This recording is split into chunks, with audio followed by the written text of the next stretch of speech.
আমার সকল বন্ধুদের আরও একবার স্বাগত জানাচ্ছি আমার চ্যানেলে। আশা করছি সকলে খুব ভালো আছো বন্ধুরা, আমরাও খুব ভালো আছি। এর একটা জিনিস বানাচ্ছি, কি বলো তো, এগুলো আমি সব ঠাকুরের জন্য কিনে রাখি। আমার ঠাকুরের আসনে সর্বদা সারা বছর পাওয়া যায়। এটা দিলাম 1 ঢাকনা মতন গোলাপ জল, একটা সুগন্ধি বানাচ্ছি। জানো তো, এই সুন্দর গন্ধ যেখানে থাকে বলে ভগবান শ্রীকৃষ্ণ সেখানে চলে, মানে ঈশ্বরের বাস সেখানে। আর এটা দিলাম আতর, এটাও চন্দনের ফ্রেগরেন্স। এই আতরটা বিভিন্ন দশকর্মার ভাণ্ডারে, দশকর্মার দোকানে তোমরা পেয়ে যাবে, বা ব্লিঙ্কিটেও পেয়ে যেতে পারো এই ধরনের ফ্রেগরেন্স বা এই জিনিসগুলো। গোলাপ জল তো এমনিই পাওয়া যায়, আর এর মধ্যে অনেক কিছু দিতে পারো তোমাদের যদি মনে হয় আরও বিভিন্ন ধরনের ওই ধুনোর গন্ধওয়ালা আতর বা এমনি ধুনোর গুঁড়োও দিতে পারো। আমি শুধুমাত্র এই দুটোই দিলাম যাতে খুব সুন্দর একটা গন্ধ চারিদিকে হয়। আর একটা জিনিস দেবো, সেটা হচ্ছে গঙ্গা জল, কারণ আমি এটা ঠাকুরের গায়ে ছেটাবো, প্লাস আমার সারা ঘরে ছেটাবো, যাতে যে কোনো নেতিবাচক জিনিস দূরে সরে গিয়ে একটা ইতিবাচক মানে ব্যাপার ঘরের মধ্যে আসে, এবং ঈশ্বর যেন সহজে সেখানে প্রবেশ করেন এই সুন্দর গন্ধের টানে টানে আকর্ষণে। তো এদিকে আমি ঠাকুরকে এই সময় সাজিয়ে দিয়েছিলাম, কিন্তু এখনও পর্যন্ত ভোগ নিবেদন করিনি। তো সেই জন্য আমি আগে ঠাকুরকে ভালো করে স্নান করিয়ে সাজিয়ে সুগন্ধি দিলাম। এটা তো ঠাকুরের জন্য, হ্যাঁ, সুন্দর সুন্দর গন্ধ। যেখানে দেখি চন্দন, গোলাপ জল, ঠাকুর আসার জন্যই তো গন্ধ দিই।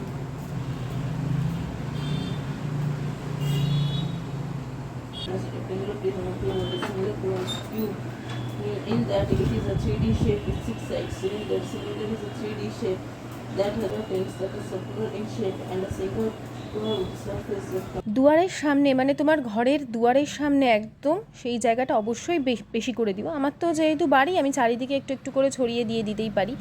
আর যাদের ধরো ফ্ল্যাট, নিজের যে সামনেটা সেই জায়গাটায় ভালো করে দেবে। কখনো কখনো হলুদ গোলা জল, গঙ্গা জল, গোলাপ জল সব কিছু দিয়েও।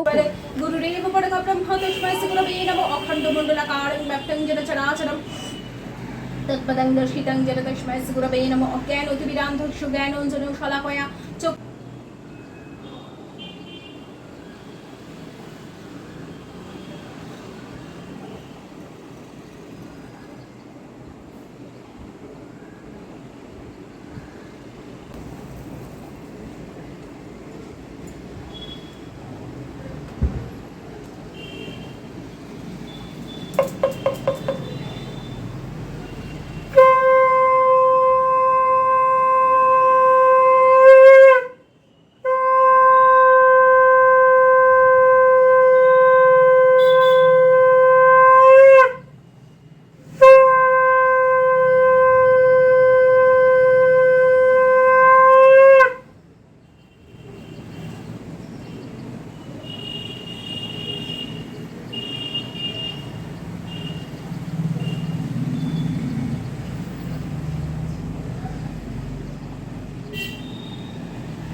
আজ ছিল আয়ুষ্মানের জন্মদিন, 30শে এপ্রিল।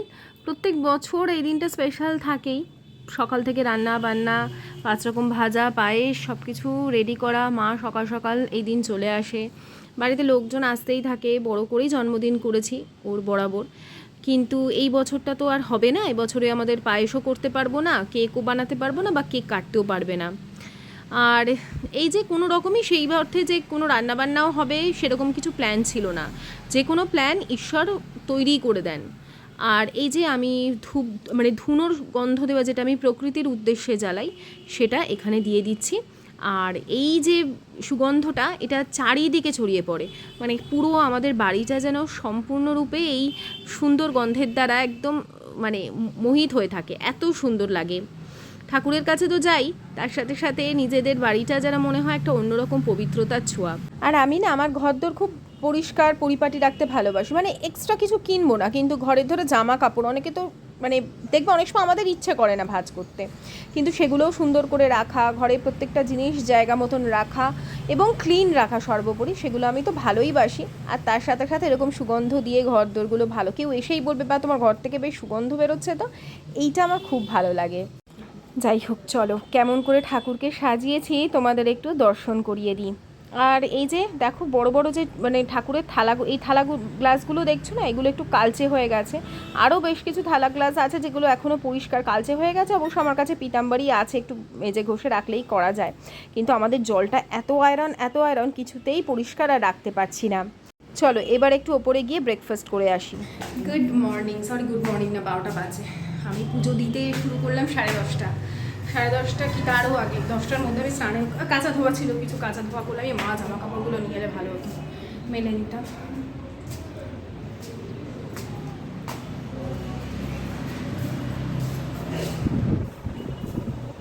কিরে যা, এই ঘরে চাবিটা আনতেই ভুলে গেলাম। চেয়ারটা নিয়ে একটা বস। এখন 12টা বেজে গেছে, এখন আমি জল খাবার খাবো। ভাবলাম এই ছেলেটা খেলছে তো, ভাবলাম একটু ছাদে গিয়ে ওর কাছে বসি। আজকে রান্না আমার সেরকম কিছু নেই, আয়ুষ্মানের জন্মদিন হলে কী হবে, আমাদের তো এবছর সেরকম কিছু হচ্ছে না। কিন্তু রাত্রিবেলা একটু খাসির মাংস নিয়ে এসেছিলো আশিস রাতের জন্য, কারণ মাম্মাম তখন চলে যাবে অন্য বাড়িতে। যাই হোক, বাবান বরাবরই কিছু হোক না হোক একটু সবাই মিলে খাওয়া দাওয়া করি, তো বললো রাতের দিকে মাংস ভাত হবে। নর্মাল খাওয়া দাওয়া করতে তো অসুবিধা নেই, কেকও কাটা হচ্ছে না, পায়েসও হয়নি, কোনো রকম 5 রকম ভাজা হ্যান ত্যান কিচ্ছু না, শুধু আমরা ঘরে কয়েকজন। আর এই সকালবেলা একটু পরোটা নিয়ে আনালাম, বললাম লুচি টুচি আর করবো না, কারণ পুজোটা আজকে ভালো করে দেবো। মন্দিরে যাওয়া নেই তো কী হয়েছে, নিজের ঘরটাকে মন্দিরের মতন করে সাজিয়ে গুছিয়ে সচন্দনে সুন্দর পুষ্প গন্ধে, তো সেই রকম আমি করে আমার আজকে পুজো সম্পন্ন করেছি। বৃহস্পতিবারে সময় লেগেছে অনেকটাই, তো সেই জন্য আজকে টিফিনটা আনিয়েছি। আমার আজকে শুধু তো আমার সন্তানের জন্ম নয়, মা হিসেবে আমারও জন্ম, আমারও বার্থডে।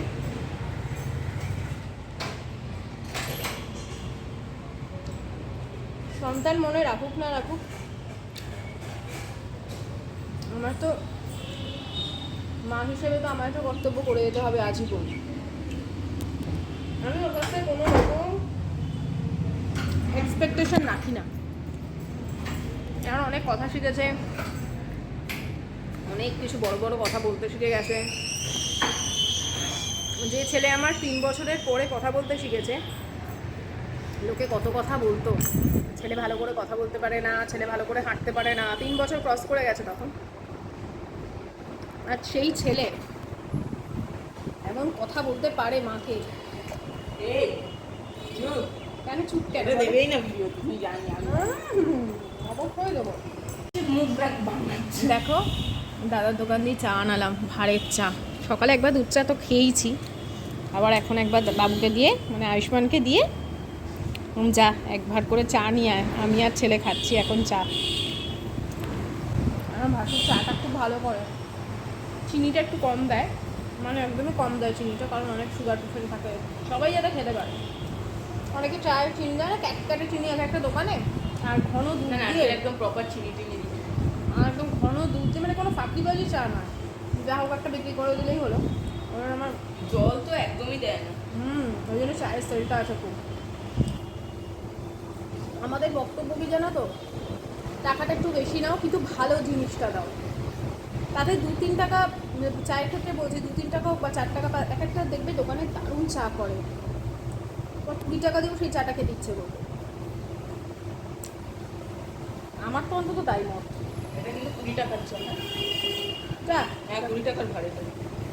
এক একটা ভাই 20 টাকা, বাবা দেবে ঝাড় একেবারে।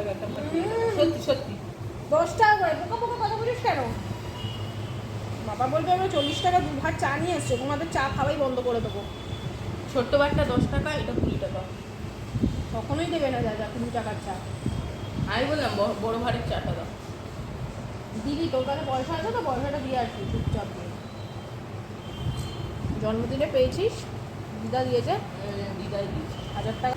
রেগুলার বার্থডেতে একটা আমার রিমোট কন্ট্রোল কার, দেখো এত আড্ডামরা হয়ে গেছে, তাও গিফট রিমোট কন্ট্রোল কার। আজকের একটা দামি রিমোট কন্ট্রোল কার কিনবো কালকে। কার কিনবে তো তারপরে মোবাইলেই খেলবে। হ্যাঁ, মোবাইলে আমি গাড়ির গেম টেম খেলি। এইভাবে পয়সাগুলো নষ্ট করে ছোটো থেকে। মোবাইলে আমি গাড়ির গেম টেম খেলি না, মোবাইলে আমি অনলি আমার ফেভারিট গেমটা খেলি। তারপর আমাকে না নিচে যেতেই হলো। ওই মাম্মাম সন্ধেবেলা মানে রাতে আসতে পারবে না, ওরা অ্যাকচুয়ালি পরের দিন মানে 1 তারিখে ওরা বেড়াতে যাচ্ছে। এবারে রাতে আসাটা সম্ভব নয়, কারণ গোছ গাছ সব কিছু থাকে। তা বললো দুপুরবেলা আসবে। তো ওর কাকা মানে আশিস গিয়ে মাটন নিয়ে এলো, দুপুরবেলা ওই 1টা-1:30 নাগাদ রান্না করলো। তা আমি নিচে গিয়ে ওই সমস্ত কিছু পেঁয়াজ টেয়াজ যা যা প্রয়োজন সব দিয়ে এলাম। দিদিভাই রান্না করলো, কারণ অতটা মাংস তো আমি একা করবার রিস্ক নিই না। দিদিভাই রান্না করলে ঠিকঠাকভাবে করতে পারবে, মানে ভালো হোক মন্দ হোক দিদিভাই বুঝবে আর কি, এরকম ব্যাপার থাকে বাড়িতে যখন কিছু হয়। আমি দিদিভাই এক্সপার্ট আছে, ওই করে। আর এদিকে আমি ঝটাপট করে এই জামা কাপড়গুলো ভাঁজ করে নিচ্ছি। আর দাঁড়াও, তোমাদেরকে আজকে একটু আমাদের ছাদটা পুরোটা দেখাবো। তোমরা অনেকে আমাদের ছাদটা, যারা নতুন অনেকে দেখতে চায়, আমাদের ছাদটা অনেকটা বড়। এই সাইডটা যেমন আমার যে ঘরগুলো করেছি, তারপর এইগুলো সব আমার মানে কোম্পানির টেবিল, বুঝেছো তো। এইটা যখন অফিসিয়াল কোনো ইয়েতে হয়, দুটোই রয়েছে, তখন এগুলো যায়। আর না হলে আমরা ধরো এখন যেমন ব্যবহার করি, লোকজন এলে বা কোনো অকেশান পারপাসে তখন ফেলে দেওয়া হয়, এগুলো ঢুকিয়ে নিয়ে ভেতরে গেলে দেওয়া হয়। আর সেই অর্থে এখন পরিষ্কার টরিষ্কার করা নেই। আর এইটা তো আমাকে অনেকেই বলেছে একটা সোফা কভার কিনে নিতে, 3 সিটার সোফা কভার। কি দাম বলছে গো, 700-800 টাকা বলছে। আর এই সাইডটা দেখাচ্ছি, দাঁড়াও, বুঝবে না। এই যে এইগুলো না আশিসের যখন ইন্টেরিয়ারের কাজ হয় তখন এগুলো সব লেগেছিল, এবার এগুলো হচ্ছে এখন এক্সট্রা। এগুলো কি ফেলে দেবে, আবার যদি কোনো কাজে লাগে দিয়ে দেবে। আর এই কাঠকুটোগুলো কিছু মানে অনেক আগেকার দিনে চৌকি থাকতো না 4 পায়া, আমার শাশুড়িরই বিশেষ করেছিল, সেই সমস্ত কাঠ ঠাটগুলো ভেঙে ওই একটা সাইডে এগুলো সব এখানে মানে জড়ো করে পড়া ছিল। আশিস লোক দিয়ে ডাকিয়ে বাবার কাজের সময় সব একটা জায়গায় সেট করে দিয়েছে। আর এখানে কিছু কিছু গাছ, যেমন এখানে অ্যালোভেরা গাছ অনেকগুলো আছে, ওই সাইডে দুটো আছে, ওই সাইডে একটা আছে। আর জবা গাছ আছে, জবা গাছটা একটু পরিচর্যা করতে হবে। এটা জবা গাছ না তো, এটা কি গাছ, এটা বেল ফুলের গাছ। আর ওদিকে ফণিমনসা আছে, ওদিকে আমি একটা লাউ গাছ না কুমড়ো গাছ দিয়েছিলাম, ওটা আছে। মানে হাবি যাবি, এই দেখো কাঠের ফক্তাগুলো সব এইভাবে রাখা হয়েছে, এগুলো তো ফেলা যাবে না। বাঁশ, ওই বাড়ি রং করবার সময় বাঁশ কেনা হয়েছিল। এবার এগুলো হচ্ছে আমাদের যেহেতু নিজেদের বাড়ি, তো বাড়ি মেনটেনেন্স আর আশিসের তো ওটাই কাজ, কখন কোনটা প্রয়োজন হবে ওটাকে। এই একটা আমাদের গোডাউন, নিচে 2-3টে গোডাউন। হ্যাঁ, তো এত গোডাউন থাকার পরেও এখানে গোডাউন করতে হয়েছে। তো এই যাদের এই যখন বাড়িতে এই ধরনের কাজের লোক থাকে, মানে যারা এই ধরনের কাজ করে, তাদের সবসময় পরিষ্কার পরিচ্ছন্ন রাখা, পরিষ্কারই আমাদের, দেখো ছাদ দেখলে বুঝতে পারবে সব পরিষ্কার, কিন্তু ওই জায়গাটা ওইভাবেই রাখতে হয়েছে। অত ভারী ভারী কাঠ তো আর আমরা গোছাতে পারবো না। লোক যখন আসে, আমাদের শম্ভু বলে একটা ছেলে এসে সব পরিষ্কার টরিষ্কার করে দেয়। ওই সব যখন ওকে নিযুক্ত করা হয় তখন ও সব ক্লিন করে দেয়, ছাদ টাদ পরিষ্কার। ছাদটা তাও আমার যা ঝাড় দেয়, আমি ঝাড় দিই। তো এই তারপর জামা কাপড় তো রোজই মেলামেলি হয়, বেশ কিছু নাইটি শুকিয়ে গেছে, ওইগুলো আমি ওসব দেখো ওই যে হ্যাঙ্গারে করে ঝুলিয়ে দিয়েছিলাম। কারণ 2 দিন ধরে যা বৃষ্টি হয়েছে, 2 দিন না, গতকাল থেকে বৃষ্টি শুরু হয়েছে আমাদের এখানে। আর পরশু দিন থেকে মেঘলা ছিল পুরো, কিন্তু বৃষ্টি হয়নি, বৃষ্টিটা গতকাল থেকে হচ্ছে। তো ওই জন্য এখানে ওই নিচে প্রথমে মেলেছিলাম আমার বারান্দা থেকে। আজকে একটু বারান্দাটায় লাইট ফাইট লাগাবো। পরশু দিন থেকে বৃষ্টিটা হচ্ছে। কোথায় পরশু দিন থেকে পরশু দিন কত বৃষ্টি হলো, হ্যাঁ, এই পিটি ক্লাসের পরে কত বৃষ্টি হলো আমাদের। যে গাছটা আজকে ছুটি নিয়েছো নাকি? বসো। কাকিমাকে নমস্কার করলে। আর নমস্কার করতে হবে না। কাকু কোথায়? ভালো থাকো। ওরে বাবা, কি এগুলো? কি হচ্ছিল ভাই? মিষ্টি মাকে দে, মাকে দে। ও কেন এত মিষ্টি কেন? বাবা একসাথে দিলেই তো পারতিস, আমরা আর কত মিষ্টি খাই। বস, ওকে বসো। বসো আরে আজকে অনেক তাড়াহুড়ো, আমার কিচ্ছু লাগেজ গোছানোই হুম হয়নি। তাই হ্যাঁ আমি রাত্রিবেলা কোথায় গেল? আরে বেটা ফিশটা জানো কি হয়েছে পেটে, ফুলে গেছে পেটটা। বসো বসো। আর ওই যে বললাম না যে মাম্মামরা দুপুরবেলা আসবে, এতে 3টে নাগাদ এসেছিল। আর ওই যে ছোট্ট বাচ্চা মতন মেয়ে, ও হচ্ছে মাম্মামের ননদ। তো ওরা 3জনে এসছিল। আর ওদিকে খেতে বসিয়ে দেওয়া হয়েছে মায়ের ঘরে। আর এদিকে আমি ওই মিষ্টি আর দইটা আশিস এখন নিয়ে এলো। ও তো কাজ থাকে, মাঝখানে বেরোচ্ছে আবার আসছে। তো মিষ্টি আর দইটা নিয়ে এসেছে, তা আমি ওগুলোকেই প্লেটে নিয়ে যাচ্ছি, ততক্ষণ ওরা খাচ্ছে। এইভাবেই আয়ুষ্মানের বার্থডেটা এবারে কিন্তু সেলিব্রেট হলো। আমি একটু একটু করে তুলে রেখেছি।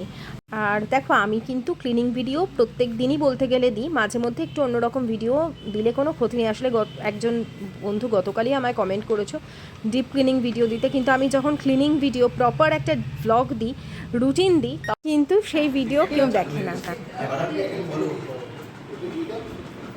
কেমন হয়েছে? ভালোভাবে বলো। আচ্ছা। ও একটু লজ্জা পায়। হ্যাঁ, সে তো প্রথম প্রথম পাবেই। মানে আমার বিয়ের সময় আমার বোন এসেছিল, বলছে 1 বছর পরে এসে, বলছে বাবা কতদিন পর গেলাম। ও তো 1 বছর, ও তো তখন আরো ছোট লাগছিল ওকে। 1 বছর আগে যেমন হয়। আমার ছেলেও তো তোমার বিয়ের সময় যতটা ছোট ছিল, 1 বছরে ফট করে লম্বা হয়ে অনেকটা গেছে। লম্বা হয়ে গেছে। হ্যাঁ হ্যাঁ, অনেক লম্বা হয়ে গেছে। লম্বা হয়েছে। আর এই যে আসার পথে ওই আমাদের যে স্টাফ ঘরওয়ালার আর কি, রাহুল, ও এসেছিল, একটা কাজেই এসেছিল। তা আয়ুষ্মানকে অনেক আশীর্বাদ করলো, ওকে অনেক ভালো ভালো কথা শেখালো। তো আজকের ভিডিওটা এখানেই শেষ করছি, আবার কাল থেকে ব্লগ আসবে। আজকের মতন টাটা।